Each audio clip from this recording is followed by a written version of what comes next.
acu pirkšanas gadījumus, bet viens deputāta kandidāts drošības sargājošajās iestādes redzeslokā nonācis jau pirms vēlēšanām. Nepilsoņu kongresa un Latvijas-Krievijas Savienības biedrs Einārs Graudiņš, nodāvēts par Eiropas drošības un sadarbības organizācijas ekspertu, Krievijas medijos izplatīs it kā savus novērojumus par stāvokli Ukrainā. Vairāk stāsta Aneta Bērtule. Это поле перекопанное по внешности. Tur ir pēc izskata uzaugs lauks, kur ir tāda līķu smaka, ka uzturēties vairāk par 10 minūtēm nav iespējams. Es varu izdarīt tikai vienu secinājumu. Līķu smaka bez līķiem nemēdz būt.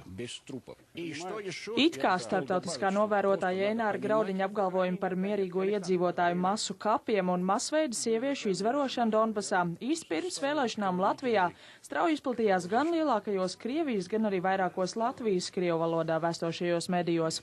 Intervijās Krievijas televīzijā viņš tika pieteikts kā politologs un ECO novērotājs no Latvijas. Sniegt interviju arī Latvijas televīzijai gan Graudiņš nevēlējās. Ne? Sveicināti, Graudiņa kungs. Te no Latvijas televīzijas Aneta Bērtule jums zvana. Sakiet, mēs gribējām jums pajautāt.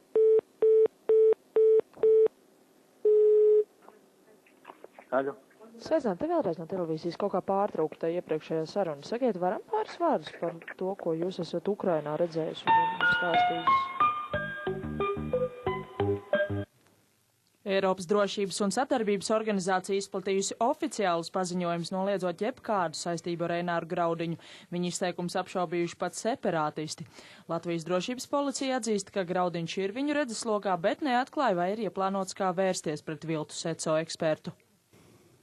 Drošības policijai Einārs Graudiņš ir zināms kā viens no Krievijas īstenotās tautiešu politikas atbalstītājiem Latvijā. Viņu kā ECO pārstāvja pozicionēšana atbilst Krievijas politiskās elites kontrolēto plašsaziņas līdzekļu centieniem piedēvēt Maskavu atbalstošo viedokļu paudējiem lielāku autoritāti nekā tā patiesībā ir. Drošības policijā gan norāda, iemesli liek Graudiņam dalību Saeimas vēlēšanās nav bijis.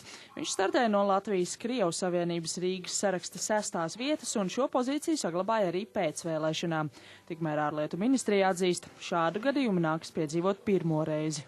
Latvija ir nosūtījusi 5 ekspertus, un starp šiem 5 ekspertiem nav neviens ar šādu uzvārdu. Jūs esat droši vien piefiksējuši viņa aktivitātes?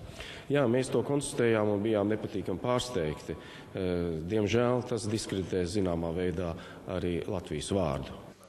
Ministrijā gan uzsver skaidrot starptautiskajām institūcijām, ka bijušais PSRS virsnieks nav Latvijas pārstāvis ECO un nav nācies.